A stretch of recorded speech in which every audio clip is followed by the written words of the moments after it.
Last stage, we cleaned the mess, fixed D types, filled the 11 blank totals, capped outliers, dropped the leaky ID. The data is honest now. So here's the new question. Can we make it smarter? Think of the raw table as a pantry.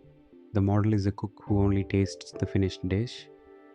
Feature engineering is the prep work, chopping, combining, measuring, that turns raw ingredients into something the cook can actually use. Take the 6 service columns: online security, backup, tech support, and so on. Each one is just yes or no. But how many services does this person buy? That single count carries loyalty signal the model would otherwise have to rediscover from 6 scattered flags. So we make num services. Same idea, 4 more times. Has internet, 1 flag for whether they have internet at all. Auto payment, 1 flag for the 2 automatic payment methods. Charges per month ratio, total charges divided by tenure, roughly their effective monthly spend. And tenure group, turn raw months into life stage buckets under a year: 1 to 2, 2 to 4, 4 to 6. One warning that runs through this whole stage: these 5 are all row wise. Each customer's new value comes only from that same customer's own columns. That's safe.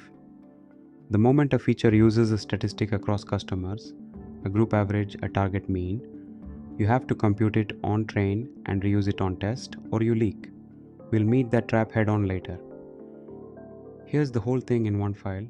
We split first, then engineer the same 5 features on both halves. We load the raw CSV, drop the customer ID, and coerce total charges to a real number.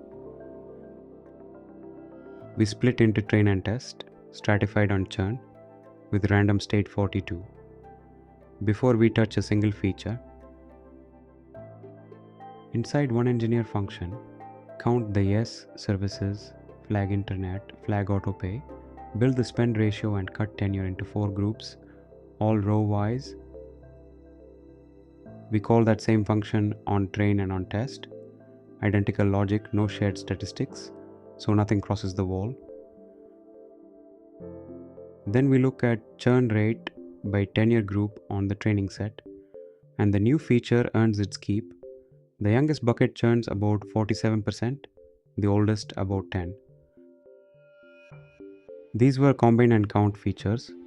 Next we get arithmetic, ratios and interactions, and use them to spot a row whose total charges don't add up. If this helped, like and subscribe for more.